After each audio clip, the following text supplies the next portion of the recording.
In the late 1960s, American stock car racing is no longer just a pastime. It has become a battleground, a proving ground where automotive giants fight not only for trophies, but for reputation and dominance on the sales floor. Ford, Chrysler, and General Motors all know that winning on Sunday means selling on Monday, and NASCAR is the arena where bragging rights are earned. But as the competition grows more intense, the quest for speed begins to push the limits of what the cars, the drivers, and even the tracks themselves can handle. By 1968, Dodge is in trouble. The company's Charger has style, it has muscle, but on the super speedways, it is getting humiliated. The fastback roofline, so sleek on paper, creates lift at high speeds. Instead of hugging the asphalt, the Charger seems to want to take flight. Drivers complain that the car is unstable, dangerous even, when it reaches the long straights of Daytona or Talladega. Ford's Torino Talladega and Mercury Cyclone spoiler, with their carefully massaged aerodynamics, are walking away from Dodge's effort. In a sport where pride means everything, Dodge cannot allow this to stand. So Chrysler's engineers are given a mission: build a machine that can beat Ford's aerodynamic edge, no matter how radical it looks. The solution they come up with is unlike anything NASCAR has ever seen. They graft a pointed, 18-inch aerodynamic nose onto the front of the Charger and mount a massive, 23-inch rear wing high above the trunk lid, towering over the car like a flag planted on the moon. The changes are not cosmetic. They are calculated. The nose slices through the air, reducing drag dramatically. The wing plants the rear tires to the pavement, curing the instability that plagued the standard Charger. Wind tunnel tests confirm it. The new car is not just faster. It is stable at speeds no one thought possible. When the car is unveiled in 1969, the reaction is immediate. Fans laugh. Competitors sneer. The car looks absurd, like something out of science fiction rather than a stock car series meant to resemble showroom models. They call it the Winged Warrior, some mockingly, some with awe. But once it hits the track, the laughter dies. The Charger Daytona is not a joke. It is a weapon. In its first competitive outings, the Daytona proves unstoppable. Charlie Glotzbach takes one to Talladega and immediately sets a qualifying record. Bobby Isaac pilots another to victories that silence critics. And then, on March 24, 1970, Buddy Baker straps into a Daytona at Talladega and does the unthinkable. The speedometer climbs past 180, past 190, and keeps climbing. The car punches through a barrier that no stock car has ever crossed. Before 200 miles per hour on a closed course. The Daytona is no longer just a race car. It is a missile, a symbol of engineering pushed to the edge. For Dodge and Plymouth, it is vindication. The Winged Warriors, first the Charger Daytona, and soon after the Plymouth Superbird, put Chrysler back on top, giving them the speed they had desperately sought. For the drivers, it is both exhilarating and terrifying. The cars are faster than the tracks were ever designed to handle. On the high banks of Talladega and Daytona, the sense of danger is palpable. The Daytona is so fast that it changes the very perception of NASCAR overnight. But speed brings scrutiny. Track owners, NASCAR officials, and even fans begin to wonder if these cars have gone too far. Grandstands filled with spectators feel the rush of air as the winged Chargers streak past at unheard-of speeds. And some wonder how long before one takes flight or crashes into the crowd. The balance of power has shifted, but it has also shaken the foundations of the sport. The Daytona does not take long to prove itself. From its very first races in late 1969, the winged monster begins rewriting the record books. At tracks like Talladega and Daytona, where long straights and high banks test both driver courage and engineering skill, the car shows what it was built for. The pointed nose keeps the car glued to the pavement, slicing through the air with precision. The massive rear wing stabilizes the back end, giving drivers a confidence they never had in the standard Charger. What once felt like a fight against lift now feels like a weapon cutting through resistance. Charlie Glotzbach, one of the first to drive the Daytona, immediately senses the difference. He takes the car to Talladega and posts a qualifying speed that shocks competitors. Other drivers watch as the Daytona not only outruns them, but does so with an ease that makes their machines look primitive. The balance of power in NASCAR shifts almost overnight, and suddenly the laughter that greeted Dodge's radical design has turned into nervous silence. Bobby Isaac soon takes the wheel of a Daytona and adds to the legend. At Martinsville and other tracks, The car shows that it is not just a one-trick pony built for super speedways. It can dominate on shorter circuits too.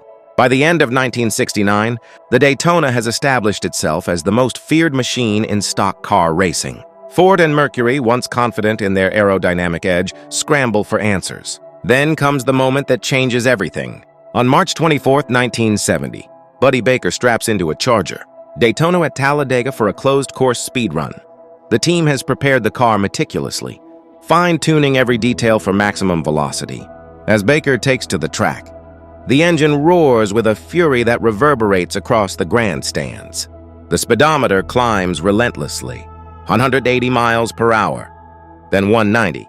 Spectators hold their breath as the number keeps rising. At 204.47 miles per hour, the Daytona crosses a barrier no stock car has ever broken. For the first time in history, a NASCAR machine has exceeded 200 miles per hour on a closed circuit. The record is more than a number, it is a declaration. The Daytona is not just faster than its rivals. It is a quantum leap ahead.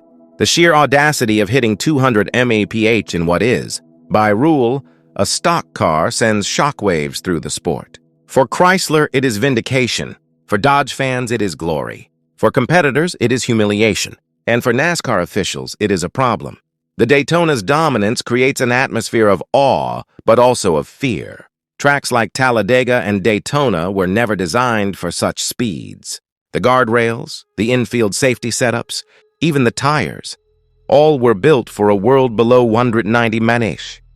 Suddenly, NASCAR is staring down a future where cars may go faster than the infrastructure can contain. Fans love the spectacle, but some whisper about disaster waiting to happen.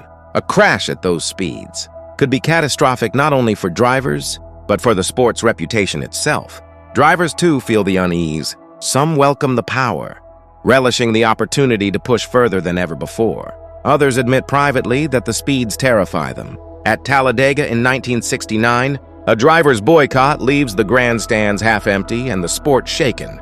The cars are too fast, too unstable, and too dangerous, or so many believe.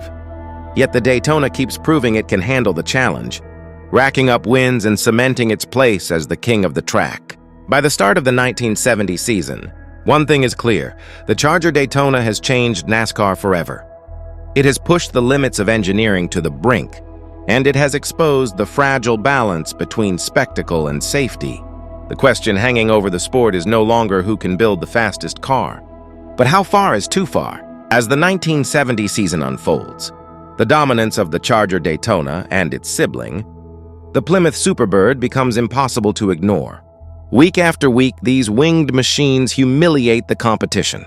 Drivers behind the wheel of Ford and Mercury cars complain that no amount of tuning or drafting can keep up with the Mopar Aero Warriors. The writing on the track is clear. The battle is no longer between men, but between wind tunnels and engineering departments. For NASCAR officials, this reality is deeply unsettling. The sport has always sold itself as stock car racing, as machines that, in theory, resemble the cars sitting in dealerships across America. Fans can look at the cars on track and imagine buying something similar. But the Daytona, with its 18-inch nose cone and sky-high rear wing, looks nothing like anything in the showroom. It is a race car first and a stock car only in the loosest sense. The question whispers through the paddock: has NASCAR allowed the sport to drift too far from its roots? More pressing than appearance, however, is speed. At Talladega and Daytona, the Aero cars are reaching velocities that terrify drivers and officials alike. Tires are pushed beyond their limits. Guardrails shake under the stress of cars brushing them at nearly 200 miles an hour. Engines run hotter, harder, closer to the edge than ever before. Fans cheer, but some sit in unease, wondering how long before a catastrophic wreck changes the sport forever. The first boycott at Talladega in 1969 is a warning sign.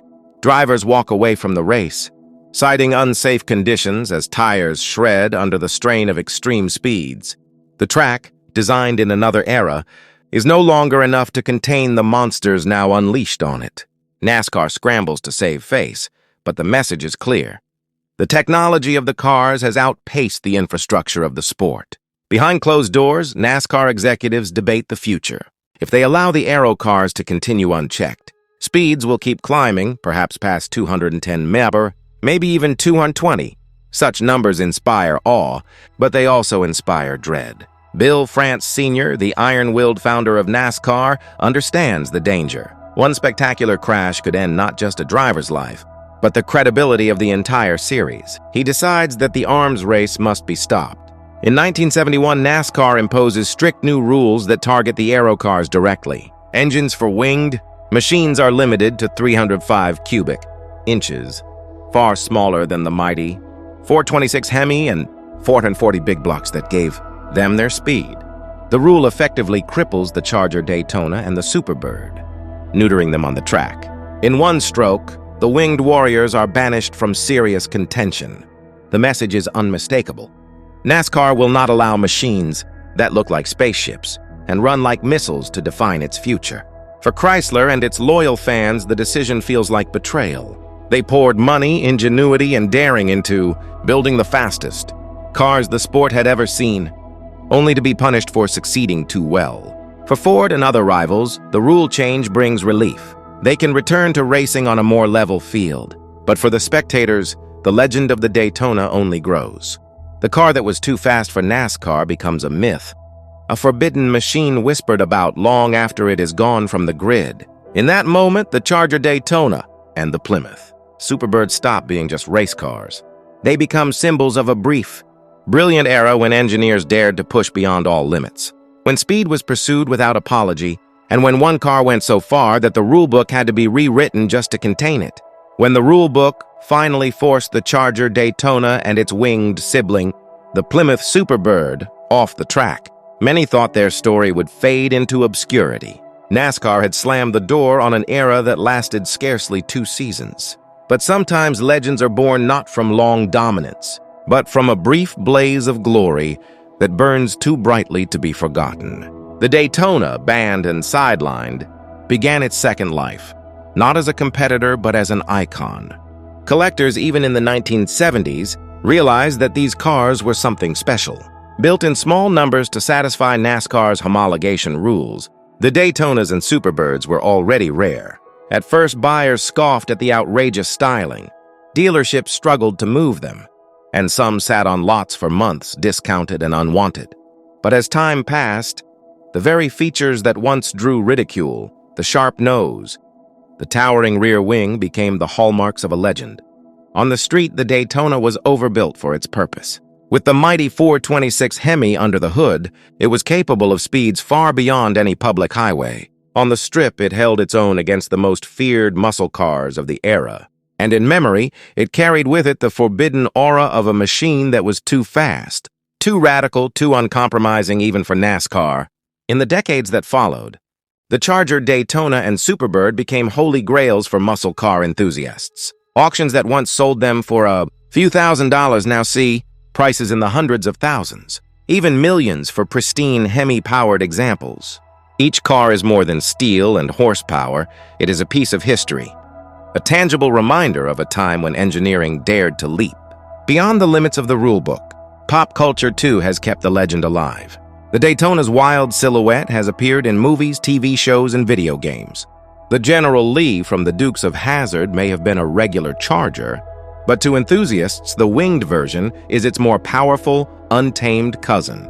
In Pixar's Cars, the character the King is a Plymouth Superbird, introducing a new generation of children to the mystique of the winged warriors. Every appearance reinforces the car's reputation as something larger than life. But perhaps the most important legacy of the Daytona is the lesson it left behind. It showed what happens when engineers are given freedom to innovate without restraint.